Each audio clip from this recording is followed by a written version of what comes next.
교재 16페이지를 제가 읽겠습니다. 마태복음은 유대인을 위해 기록한 복음서입니다. 당시 유대인들은 구약에 예언된 메시아가 다윗의 씨를 통해 이 땅에 올 것임을 믿었습니다. 그래서 1장의 족보는 예수님께서 아브라함과 다윗의 자손이며 세상을 구원할 메시아이심을 말합니다. 족보는 이스라엘의 역사를 쉽게 설명하기 위해 14대씩 세 부분 총 42대로 기록하였습니다. 첫 번째 14대는 아브라함에서 다윗까지의 족보로 이스라엘 역사의 태동과 왕국의 형성에 이르기까지의 족보입니다. 두 번째 14대는 이스라엘의 남유다 왕들의 족보이며 세 번째 14대는 이스라엘이 멸망당하고 포로된 이후부터 예수님께서 태어나시기까지의 족보입니다. 족보에 기록된 대로 예수님은 다윗의 자손이었던 요셉과 동정녀 마리아를 통해 태어나심으로 세상을 구원할 예수 그리스도가 되셨습니다. 아멘. 오늘부터 새롭게 말씀과 함께가 시작되었습니다. 앞으로 3년 동안 이어질 성경 일독의 대여정이 시작된 것입니다. 하루에 한 장씩 읽어서 이거를 언제 다 읽을까 싶지만 천리길도 한 걸음부터라는 말이 있듯이 지금의 이 한 걸음이 아주 중요합니다. 시작이 반이다라고 합니다. 이미 새로운 마음으로 성경 일독의 여정에 동참하신 것 자체만으로도 큰 은혜의 대열에 합류하신 것입니다.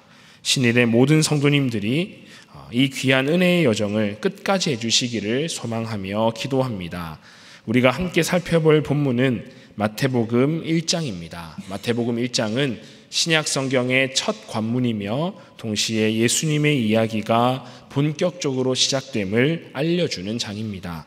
이제 마태복음 1장을 통하여서 우리에게 주시는 기도 제목들을 함께 살펴보도록 하겠습니다. 첫 번째 우리에게 주시는 기도의 제목은 모든 것이 하나님의 계획 안에 있음을 기억하게 하소서라고 기도하시기 바랍니다. 모든 것이 하나님의 계획 안에 있음을 기억하게 하소서입니다. 우리 기독교인들의 삶은 우연이라는 단어와는 거리가 멉니다. 오히려 우리의 삶은 계획이라고 하는 단어와 더욱 가까이 설명될 수가 있습니다. 우리의 삶이란 우연의 연속으로 생각지도 못한 일들이 일어나거나 하나님의 즉흥적인 선택에 의해서 좌지우지되는 것이 아닙니다. 오직 하나님의 완벽한 계획으로 인해 우리의 삶은 이어지고 있습니다. 오늘 본문의 1절 말씀, 우리 마태복음의 첫 시작 부분을 우리 한 번 더 함께 읽어보도록 하겠습니다. 마태복음 1장 1절입니다. 시작. 아브라함과 다윗의 자손 예수 그리스도의 계보라. 아멘. 이 구절로부터 시작해서 42대에 이르는 족보가 처음에 쭉 이어지고 소개되고 있습니다.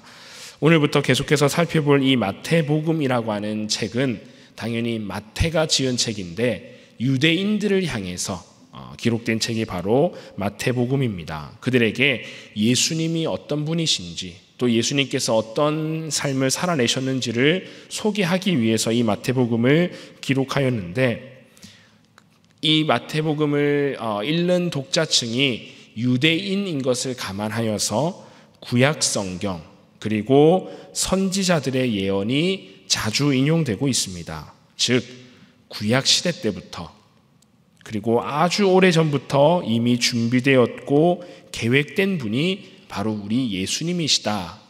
그리고 우리 유대인들이 그토록 오랜 세월 동안 기다리던 그 메시아가 바로 이 예수다라는 것을 알려주기 위해서입니다.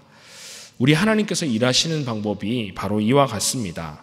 우연히 될 대로 되도록 일하시는 분이 결코 아니십니다. 우리 하나님은 아주 오래전부터 계획하시고 준비하시어서 하나님의 선하신 일들을 이루어 나가신다라는 것이죠. 그래서 마태복음의 처음 시작이 이 기나긴 족보로 시작한다는 것은 이렇게 오랜 세월 동안 하나님은 계획하셨고 준비하셨고 결국에는 하나님의 그 놀라운 계획을 성취하고 이루셨다는 것을 우리에게 알려주기 위해서입니다. 사랑하는 신일의 성도님들, 이러한 하나님께서 나의 삶, 나의 인생도 철저히 계획하시고 이끌고 계심을 믿으시고 언제나 그 하나님 기억하시기를 주님의 이름으로 축복합니다.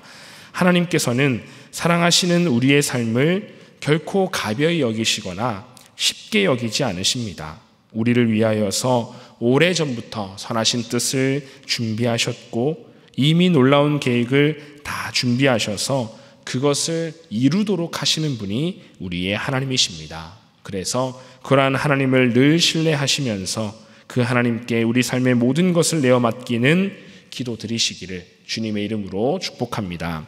두 번째로 우리가 함께 기도할 기도의 제목은 우리의 연약함을 통해서도 하나님의 완전하신 계획을 이루어 주소서라고 기도하시기 바랍니다. 우리의 연약함에도 불구하고 우리의 연약함을 통하여서도 하나님의 완전하신 계획을 이루어 주소서입니다. 마태복음 1장에 기록된 족보는 남자들의 이름으로 그 계보가 이어지고 있습니다. 그런데 중간중간에 가끔 여성들의 이름이 섞여져 있습니다.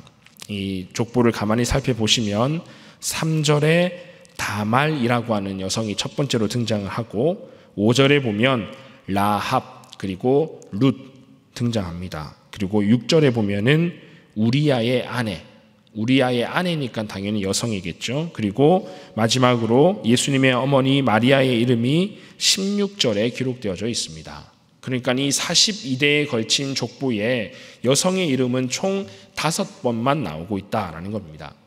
왜 다른 사람들의 이름은 기록 안 하였는데 이 5명의 이름만 기록하였을까?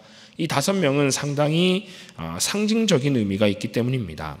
먼저 첫 번째로 등장한 3절에 이 다말이라고 하는 사람은 유다의 며느리입니다.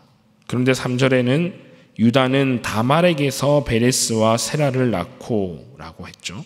5절에 등장하는 라합은 여리고 성에 살던 이방 여인이었고 또 기생이었다라고 소개합니다. 그리고 룻 역시 잘 아시다시피 이방 여인이고 보아스에게 이제 재혼으로 결혼한 사람이고 6절에 나오는 솔로몬의 어머니로 알려진 이 밧세바라는 원래 이름도 기록되어지지 않고 우리아의 아내라고 기록되어져 있습니다. 마지막으로 예수님의 어머니 마리아도 혼인도 안 한 처녀가 임신한 사례로 볼 수가 있겠죠.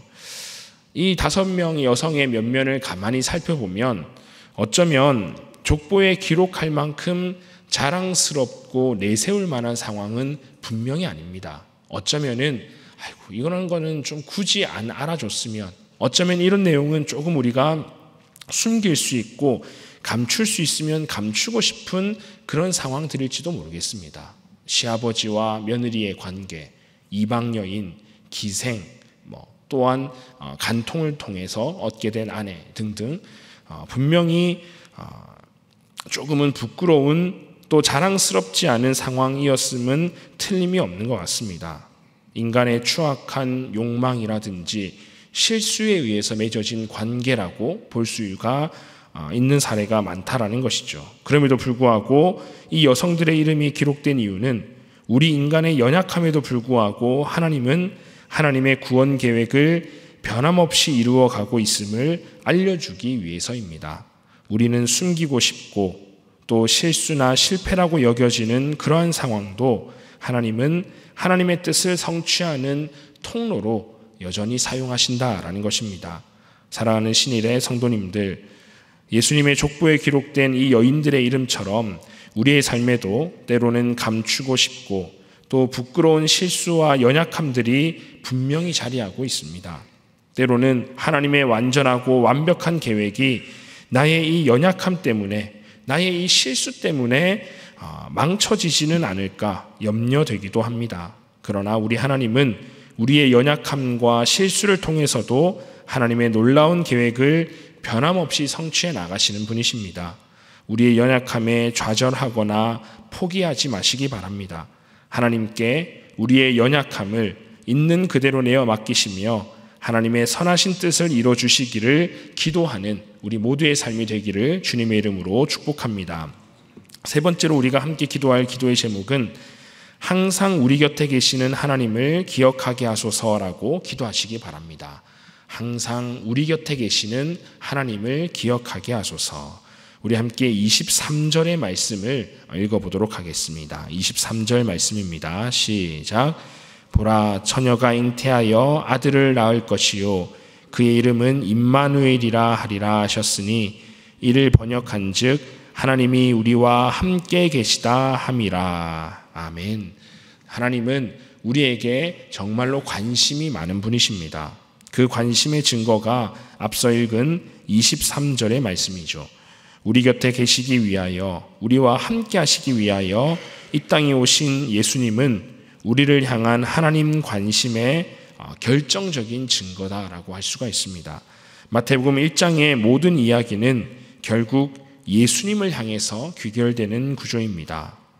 42대에 걸친 족보를 통하여 이 땅에 오신 예수님을 소개하고 마리아와 요셉의 이야기를 통해 결국 예수님의 탄생을 이야기합니다.